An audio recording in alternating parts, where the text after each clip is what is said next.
അപ്പോൾ ഇന്ന് Onam cooking സീരീസിൻ്റെ part 2 ആണ്. അപ്പോൾ നമുക്കിന്ന് പുളിയിഞ്ചി ഉണ്ടാക്കിയാലോ. ഇഞ്ചി ഞാൻ ക്ലീൻ ചെയ്ത് ചെറുതായിട്ട് അരിഞ്ഞു വെച്ചിട്ടുണ്ട്. അപ്പോൾ ഒരു പാത്രം വെച്ച് അത് ചൂടായ ശേഷം കുറച്ച് എണ്ണ ഒഴിച്ചിട്ട് ഇഞ്ചി മൊത്തത്തോടെ അതിലിട്ടിട്ട് കൊടുക്കുക. ഞാനിതിൽ കുറച്ച് എണ്ണ മാത്രമേ ഒഴിച്ചുള്ളൂ, കാരണം ഇഞ്ചി ഒന്ന് മൂത്ത് വരുമ്പോൾ എണ്ണ അതിൽ നിന്ന് ഊറി ഇറങ്ങും. അതുകൊണ്ട് കുറച്ച് എണ്ണ മതി. ഇഞ്ചി നന്നായിട്ട് മൊരിഞ്ഞ് വരുന്നവരെ നന്നായിട്ട് ഇളക്കി കൊടുക്കുക. ഇഞ്ചി നന്നായിട്ട് മൊരിഞ്ഞ് വരുന്നതനുസരിച്ച് ഇതിൽ നിന്ന് എണ്ണ തെളിഞ്ഞ് വന്നുകൊണ്ടിരിക്കും.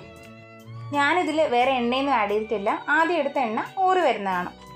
ഇഞ്ചി നന്നായിട്ട് മൊരിഞ്ഞ് വന്നതിന് ശേഷം ഫ്ലെയിം ഓഫ് ചെയ്യുക. എന്നിട്ട് 1 ടേബിൾ സ്പൂൺ മുളക് പൊടി, 1.5 ടേബിൾ സ്പൂൺ മല്ലിപ്പൊടി, ഇത് രണ്ടും കൂടെ ചേർത്തിട്ട് നന്നായിട്ട് മിക്സ് ചെയ്ത് കൊടുക്കുക. എണ്ണ ഓൾറെഡി ചൂടായിരിക്കുന്നതുകൊണ്ട് പൊടികളൊക്കെ നന്നായിട്ട് മൂത്ത് വന്നോളും.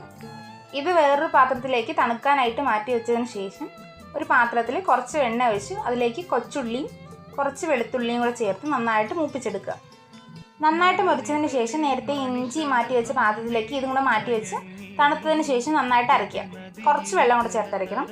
ഉള്ളി മുരിയിച്ച എണ്ണയിൽ കുറച്ച് കടുക്, കൊച്ചുള്ളി, കറിവേപ്പില ഇതെല്ലാം കൂടി ചേർത്ത് നന്നായിട്ട് മുരിഞ്ഞതിന് ശേഷം നേരത്തെ അരച്ച് വെച്ച ഇഞ്ചിയും ഉള്ളിയും പേസ്റ്റ് ഇതിലേക്ക് ചേർക്കാം. മുഴുവൻ അതിലേക്ക് ഒഴിച്ചതിന് ശേഷം ആ പാത്രത്തിൽ കുറച്ച് വെള്ളം ഒഴിച്ചിട്ട് ഞാൻ അതിലേക്ക് ഒഴിക്കുന്നുണ്ട്. ശേഷം നന്നായിട്ട് ഇളക്കിയിട്ട് ആവശ്യത്തിന് ഉപ്പ് ആഡ് ചെയ്ത് കൊടുക്കാം. പുളിപ്പിനനുസരിച്ച് പുളിവെള്ളം കൂടെ ആഡ് ചെയ്യാം. ഈ വീഡിയോ ഇഷ്ടപ്പെട്ടെങ്കിൽ സപ്പോർട്ട് ചെയ്യാം. അപ്പോൾ അടുത്ത വീഡിയോ കാണുന്നവരെ ബൈ.